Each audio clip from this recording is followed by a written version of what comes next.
to the second part of the series, Unlocking the Power of Early Peace Education.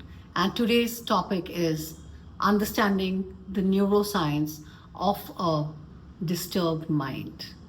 In my last episode, I had discussed what is peace, the sources of peace, why early peace education is necessary, the goals of peace education, and why I have come up with my Peaceful Humans Early Years Peace Pedagogy. And today, let us discuss what disrupts our peace of mind.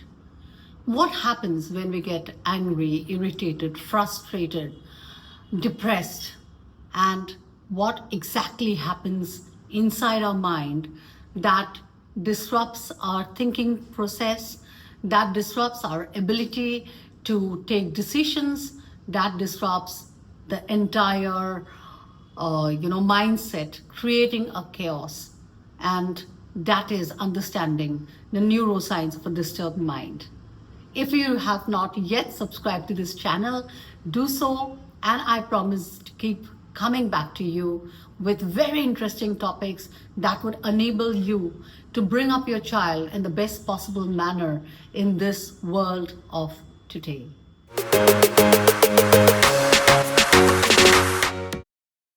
Okay, let's say I'm angry now because my friend said something insulting to me.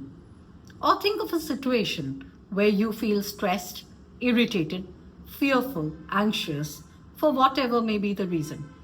In such a situation, we feel sweaty, or our hands shaking, or an intense gripping feeling, or maybe we feel like our minds has stopped working and we can't think straight. We lose control of our minds, our emotions, and all this leads us to a flight, fright, or freeze mode, commonly known as the amygdala hijack. Well, the human brain has two principal neurobiological stress response systems. Let me explain both very easily so that you can understand and get to know how our stress response works in the brain. Let me read out some excerpts from one of my most favorite books, The Orchid and the Dandelion by W. Thomas Boyce. It reads, so if we look more closely at the two principal neurobiological stress response systems in the mammalian brain, the first of these, for simplicity, let's call it the cortisol system, which is based within the hypothalamus at the very center of the brain. If you draw a line between your ears and run another directly back from the space between your eyes where the two lines meet is where your hypothalamus lives. A central crossroad so critical to communication between brain regions that it is sometimes referred to as the Casablanca of the brain. The hypothalamus operates as a point of convergence and interaction for many of the brain's principal neural circuits. Two nuclei of the hypothalamus contains hormone-producing cells that lead down to the pituitary gland, which hangs on a stalk from the hypothalamus. The pituitary, in turn, produces a long-distance hormone that enters the bloodstream and travels to the adrenaline gland, which sits atop each of the kidneys. ACTH causes the adrenals to release cortisol, a powerful hormone like a shot glass full of stress chemicals that is released by stressful experience and has profound effect on the body, including the cardiovascular and immune system.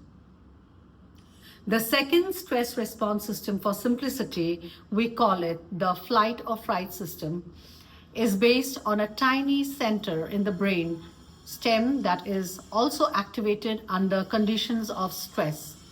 This center contains neurons that extend up to the hypothalamus, igniting the fight or flight response of the automatic nervous system, which produces the sweaty palms, dilated pupils, increased heart rate, and tremulous that most people are familiar with in acutely stressful circumstances. The cortisol and the fight or fright stress response system do not activate and function altogether independently, or even in parallel, but rather engage in extensive crosstalk, where activation in one system tend to resonate into activation of the other. Children who are acutely or chronically responding to stressful environment tend to have higher blood pressure, sugar, and an increased risk of type 2 diabetes. So when amygdala hijack happens, the frontal lobe of the brain, which is crucial for high-level cognitive functions, including planning, decision-making, self-control, judgment, gets hijacked. Amygdala temporarily overrides the frontal lobe function, where intense fear, anxiety takes over. It takes control and visibly affect clear thinking or rational decision-making. So if we look at how children get stressed, it's for various reasons. It can be at home because of comparison, because of inability to meet the expectations of their parents, inability to perform. Similarly, in a situation where the child goes to the school, they meet new people, they have a lot of new situations that they need to deal with, challenges, and if they are not able to meet them, if they are constantly stressed, not in an enjoyable learning environment, if there is a lot of new people they have to meet, or there are situations that create stress and trauma in their minds, the peace gets disrupted. They eventually start getting the responses in a way that they are not able to regulate their feelings. They're not able to understand how they are feeling, and that is why they are not able to be in control. That is how the mind loses its peace. It gets disturbed, it gets distracted, and all of this makes us lose our peace. So we need to give our children an environment which is very positive. Now, when a child comes to a school, they meet strangers. The teachers for them initially are strangers. So we need to actually hug them, love them, and get them into the environment, make them understand, not compare, not compete, not make them feel any less, because they have come to learn. And that is how we will be able to maintain their balance in their minds and not create chaos in their minds.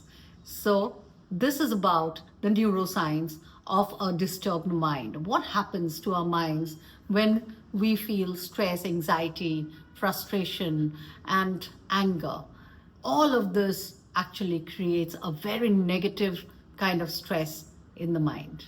Now that we know how our mind works and what happens when we get stressed and anxious, let us look into how we can make the lives of our little children good. Because if they are less stressed, if they are happy, they will perform optimally. And that would add not only to their performance now, but that is going to have a lifelong impact in the life success and later also the quality of life that they would be leading. That takes me to my next episode, parenting and educating for peace. That is part 3 of the series I would be coming up with next week. So stay tuned. This is the need of the hour. We need to kill the chaos. We need to understand our feelings. We need to label our feelings. And we need to know how we can educate for peace and how, as a parent, we can enable our child to live a peaceful life, not only from within, but also a peaceful life socially, and to be a part of nature, a contributing part of nature. So this is the aim of my Peaceful Humans Peace Pedagogy, and I keep giving courses on this. So anybody who is interested to know more about it or need toolkits how we can guide our children to become more peaceful, more in control, more regulated, you can write to me and enroll yourself for the upcoming course that will be released very soon. The course details will be given, and I would be glad to have you in one of my courses.